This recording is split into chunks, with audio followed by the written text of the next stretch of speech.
আজকে পবিত্র ঈদ মিলাদুন নবী সাল্লাল্লাহু আলাইহি ওয়াসাল্লাম। আপনারা জানেন, এই পৃথিবীর মানুষ যখন পাপিষ্ঠ থেকে পাপিষ্ঠতর হয়েছিল, আল্লাহ বিশ্বাসী একজন লোকও যখন এই পৃথিবীতে ছিল না, পুরো পৃথিবীর মানুষ যখন পাপের মধ্যে নিমজ্জিত ছিল, এমন পর্যায়ে চলে গিয়েছিল ইনসান অর্থাৎ মানুষ, তারা যে মানুষ সেটাই তারা ভুলে গিয়েছিল। তাদের আচার আচরণ বিভিন্ন পাপে এমন হয়েছিল, তারা আল্লাহ বলে যে একজন আছে সেটা ভুলেই গিয়েছিল।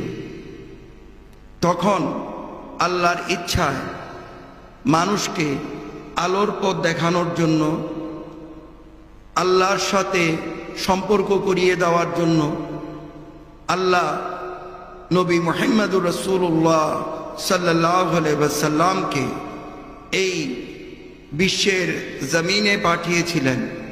তিনি এসে বলেছিলেন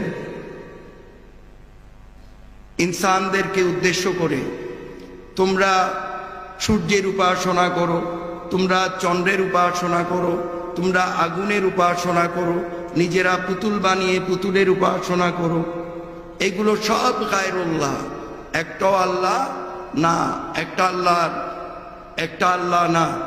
এরা তোমাদের লাভও করতে পারবে না, ক্ষতিও করতে পারবে না। যিনি কুল্ল মখলুকাত সৃষ্টি করেছেন,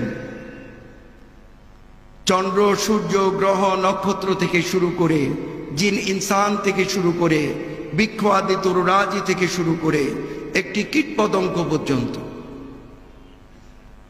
যিনি সৃষ্টি করেছেন, কুল্ল মখলুকাত যিনি সৃষ্টি করেছেন, আকাশ থেকে শুরু করে, মাটি থেকে শুরু করে, আমাদেরকে প্রত্যেককে জিন ইনসান থেকে শুরু করে যিনি সৃষ্টি করেছেন, আল্লাহ রাসূল এসে বলেছেন তার নাম হচ্ছে আল্লাহ। তোমরা এক আল্লাহমুখী হয়ে যাও, এক আল্লাহকে বিশ্বাস করো। আল্লাহ রাব্বুল আলামিন হুজুরে পুরনুস সাল্লাল্লাহু আলাইহি ওয়াসাল্লামের জবানে পাকের মধ্য দিয়ে 6666 খানা আয়াতে কারিমা নাজিল করেছিলেন। এবং এই আয়াতে কারিমা নাজিলের মধ্য দিয়ে আমরা পবিত্র কোরআন শরীফ, যেটা আমাদের মুসলমানদের ধর্মীয় সংবিধান কোরআন শরীফ, সেটা আমরা পেয়েছি। হুজুরে পুরনুস সাল্লাল্লাহু আলাইহি ওয়াসাল্লামের জবানে পাকের মধ্য দিয়ে কোরআন শরীফের যে ব্যাখ্যা দিয়েছেন সেটার নাম হচ্ছে সুন্নাহ, সেটার নাম হচ্ছে হাদিস শরীফ। যার কারণে আল্লাহ রাসূলের আগমনে আমরা আল্লাহকে পেলাম, আল্লাহর কোরআন পেলাম, সুন্নাহ পেলাম, এবং আমরা যে ইনসান, আমরা যে মানুষ, সেটার পরিচয় আমরা পেলাম। এবং কোরআন সুন্নাহ ভিত্তিক জীবন ব্যবস্থার মধ্য দিয়ে আল্লাহকে পাওয়ার পথ আমরা পেয়ে গেলাম। আল্লাহ রাসূল মানবতার জনক ছিলেন।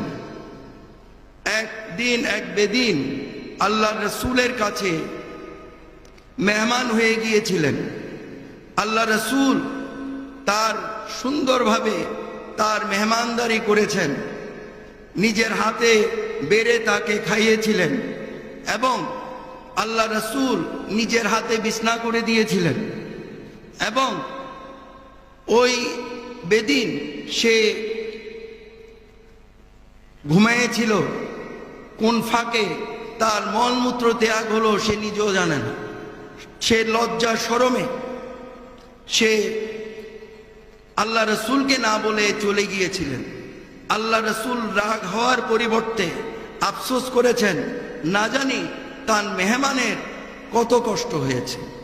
আবার নিজের হাতে সেই ময়লা বিছনাটা ধুয়ে পরিষ্কার করেছিলেন। এইভাবে আল্লাহ রাসূল মানবতার দৃষ্টান্ত এই পৃথিবীর জমিনে রেখেছিলেন। এবং আল্লাহ রাসূল তিনি আল্লাহর সাথে আমাদেরকে সম্পর্ক করিয়ে দেওয়ার জন্য কোরআন সুন্নাহ ভিত্তিক জীবন ব্যবস্থা আমাদের জন্য রেখেছেন।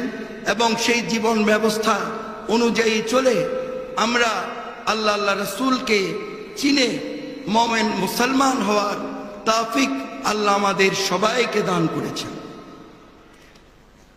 তাই আল্লাহ রসুল তিনি এই পবিত্র ঈদে মিলাদুন নবী সাল্লাল্লাহু আলাইহি ওয়াসাল্লাম আল্লাহ আমাদের দান করেছেন।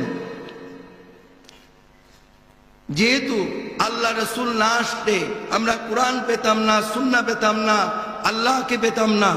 আল্লাহ বলে যে একজন আছে সেটা আমরা জানতাম না। সেই জানার তৌফিক আল্লাহ আমাদের দিয়েছেন। তা আমরা পবিত্র ঈদে মিলাদুন নবী সাল্লাল্লাহু আলাইহি ওয়াসাল্লাম উদযাপন করে থাকি।